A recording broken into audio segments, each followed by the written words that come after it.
Hello my soul family, मेरे brother sister सभी को जय माता दी, जय माता दी, जय माता दी। मैं आपसे अपना एक एक्सपीरियंस शेयर करना चाहता हूँ, क्योंकि दीदी जो हमें हीलिंग्स प्रोवाइड करती हैं या कोई भी कंफर्मेशन या गाइडेंस प्रोवाइड करती हैं, वो कोई मामूली हीलिंग्स, गाइडेंस या कंफर्मेशंस नहीं होते हैं। ये सीधे माता रानी बाबा शिव से ही आते हैं।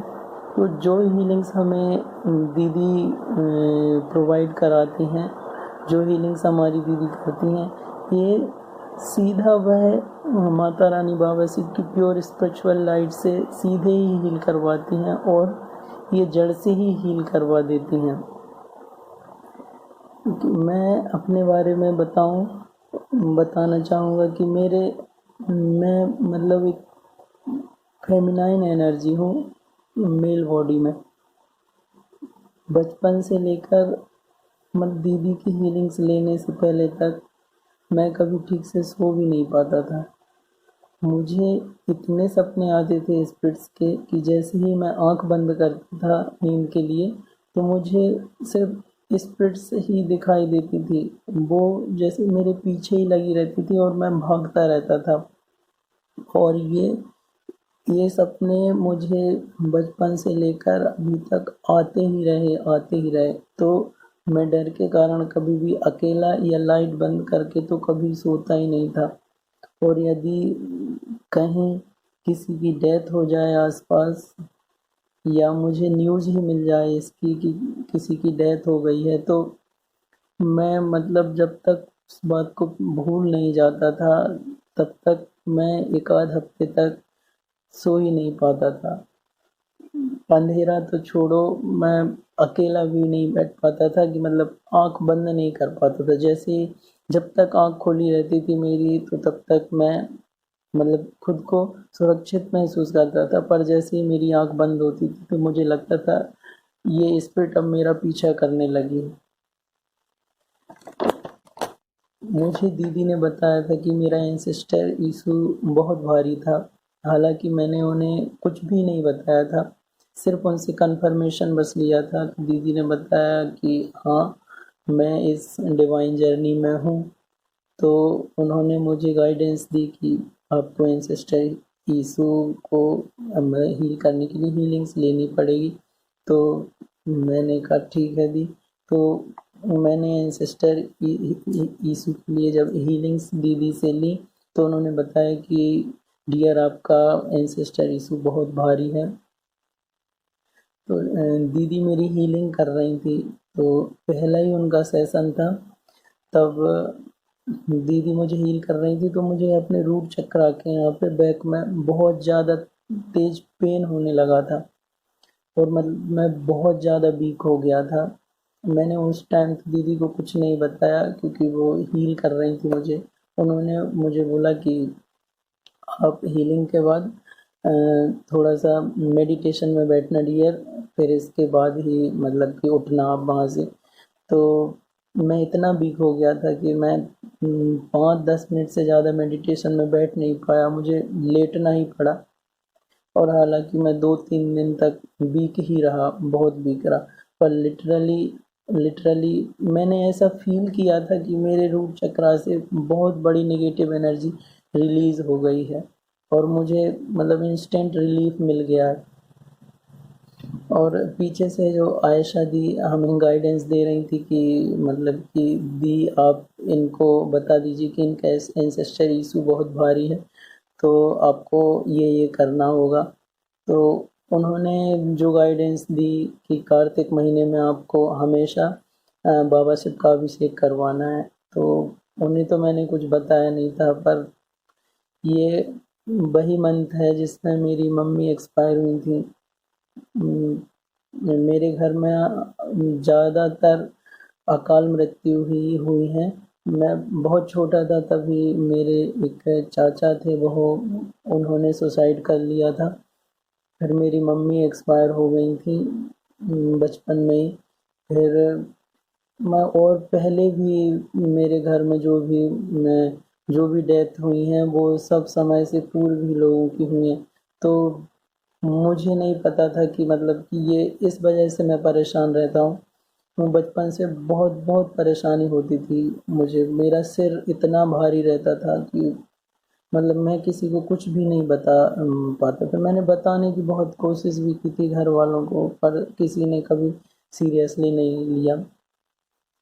ये बात शायद मैं दीदी को भी नहीं बता पाया कि बचपन से मेरा सिर बहुत ज़्यादा बहुत बहुत भारी रहता था कि यदि मैं क्लासरूम में भी बैठा हूँ तो मतलब लेक्चर तक स्किप हो जाते थे, मुझे समझ नहीं आता था और ये मतलब क्या हो गया है, मतलब लेक्चर ख़त्म हो गया और हमको कुछ पता ही नहीं पड़ा है। बस मैं आप सबको ये बताना चाहता हूँ ब्रदर सिस्टर, ये एक्सपीरियंस शेयर करके कि दीदी की हीलिंग्स कोई मामूली हीलिंग्स नहीं है। यदि आप इन्हें ले सकते हैं तो आप इनसे बिल्कुल भी ना चूकें, एक पल भी ना चूकें, क्योंकि दीदी जो हमें गाइडेंस और ये हीलिंग्स प्रोवाइड करवा रही हैं, ये जो हमें रास्ता बता रही हैं, ये सीधा आपकी जर्नी को पूरा करने का हवाई मार्ग है। इससे तेज मार्ग, इससे तेज रास्ता आपको कहीं भी नहीं मिलेगा। दीदी हमारे इतने बड़े बड़े ब्लॉकेजेस को मतलब ऐसे ही थोड़ी सी हीलिंग करके ही उस ब्लॉकेज को कंप्लीटली जड़ से ख़त्म कर देती हैं। मैं आपको सारा कुछ शेयर नहीं कर पाऊँगा, वीडियो भी लंबा हो जाएगा और थोड़ा मैं हेजिटेट भी होता हूँ, पर ब्रदर सिस्टर मेरे पास बहुत कुछ बताने को हो गया है एक हीलिंग सेशन से ही। सिर्फ मैं अभी एंसेस्टर हीलिंग से ही ले पाया हूँ दी से, पर मेरे पास बताने को बहुत कुछ हो गया है, क्योंकि मैं नहीं बता सकता। मैं बचपन से मतलब कितना ज़्यादा परेशान रहता था, कितना ज़्यादा परेशान रहता था, और मुझे नेगेटिव एंटिटीज़ ने इतना यूज़ किया है कि मतलब मैं हमेशा गिल्ट में ही रहता था, गिल्ट में, कि मैं सोचता था कि मैं कभी होश में आऊँ ही नहीं। मैं बहुत ज़्यादा डिप्रेशन में ही रहता था कि मतलब मुझसे बुरा मतलब मुझसे बुरा इस वर्ल्ड में शायद ही कोई होगा। मैं ऐसे गिल्ट में ही रहता था। हालांकि मैंने वैसा कोई काम नहीं किया था, पर छोटी छोटी चीज़ों से ही वो मुझे इतना गिल्ट में डाल देते थे, इतना गिल्ट में मैं चला जाता था कि यदि मुझसे कोई छोटा झूठ भी भूल जाए तो मैं बहुत ज़्यादा गिल्ट में चला जाता था। और एंसेस्टर इशू के कारण मेरा जो रूट चक्र डैमेज हुआ पड़ा था, तो मेरी सेक्सुअल एनर्जी इतनी अनबैलेंस थी, मतलब मैं इतना परेशान था इस चीज़ से कि मैं बहुत बुरी एडिक्शंस में फंस गया था। बहुत बहुत ज़्यादा बुरी एडिक्शंस में फंस गया था कि इसने मतलब मेरी लाइफ को पूरा स्पॉइल सा ही कर दिया। मैं आपको बता नहीं पाऊँगा कितनी बुरी तरीके से मेरी लाइफ स्पॉइल हुई जा रही थी। मैं मतलब सेक्सुअल एनर्जी इतनी अनबैलेंस थी मेरी कि मैं हमेशा दिन रात केवल इन्हीं थॉट्स में फंसा रहता था, और मैं चाहे कुछ भी उपाय कर लेता था। मैं मेडिटेट करूं, मैं कुछ भी करूं, एक दिन ठीक रहता, 2 दिन ठीक रहता, पर फिर वही हालात, मतलब मैं फिर मैं वही एक्टिविटीज़ में लग जाता था। हालांकि मैं किसी प्रभु की कृपा से कभी किसी रिलेशनशिप में नहीं जा पाया, किसी गलत रिलेशनशिप में, पर मैं इतना अनबैलेंस रहता था, मेरे दिल और दिमाग पे मतलब यही यही चलता रहता था, और मैं दिन रात प्रे करता रहता था, पर कोई भी रिजल्ट नहीं आते थे।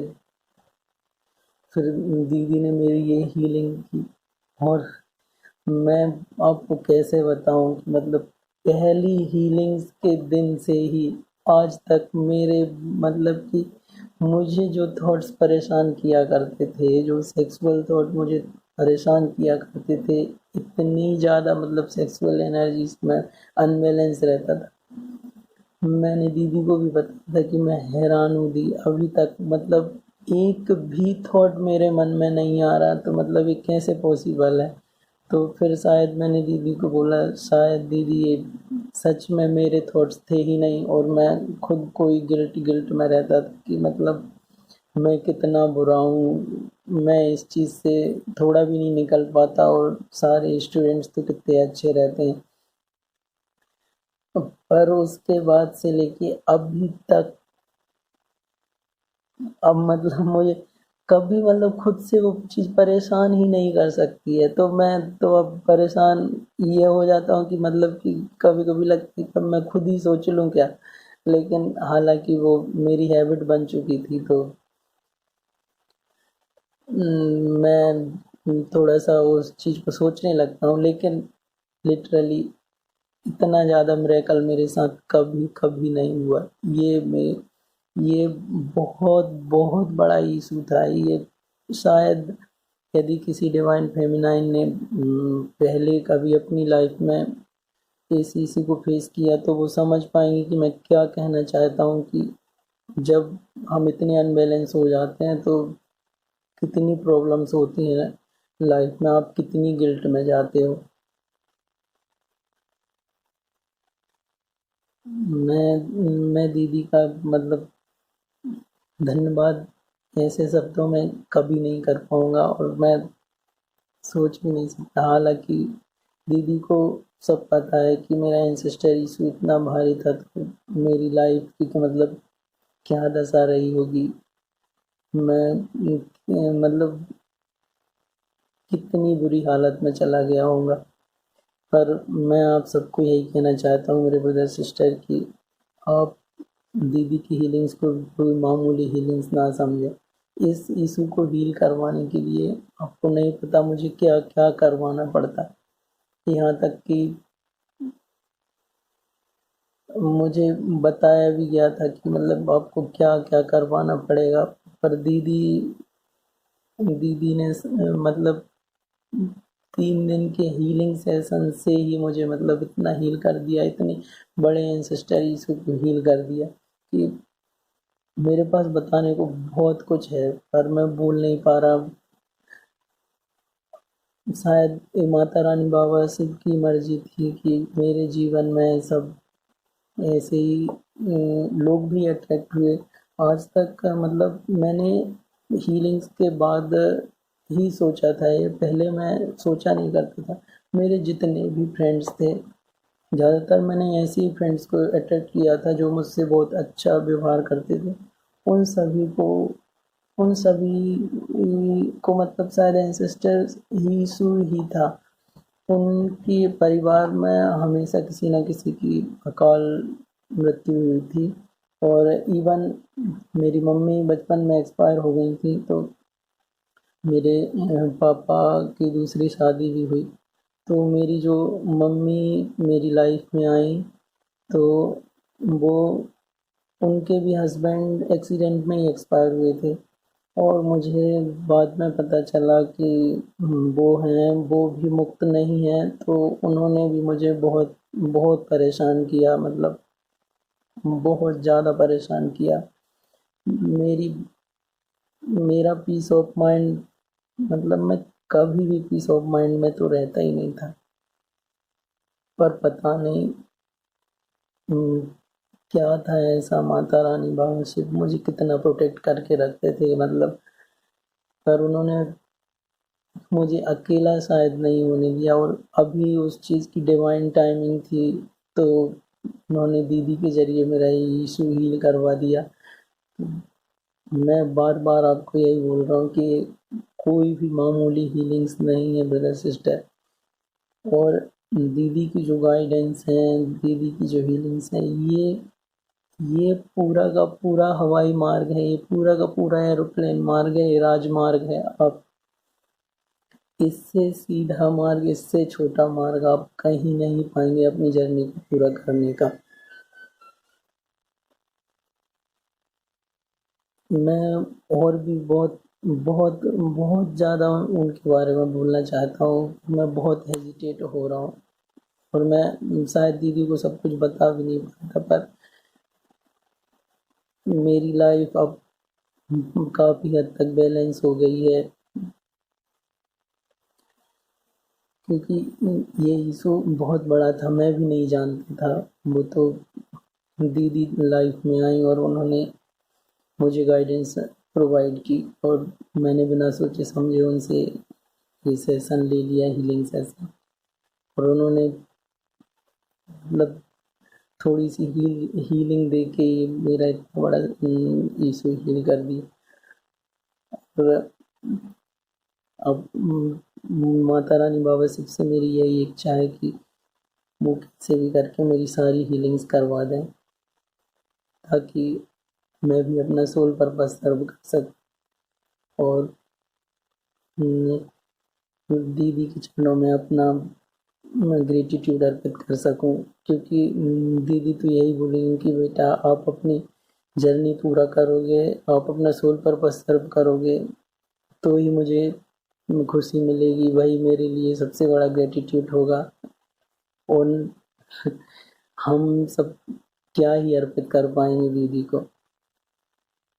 तो जय माता दी, जय माता दी, जय माता दी। प्रणाम दी।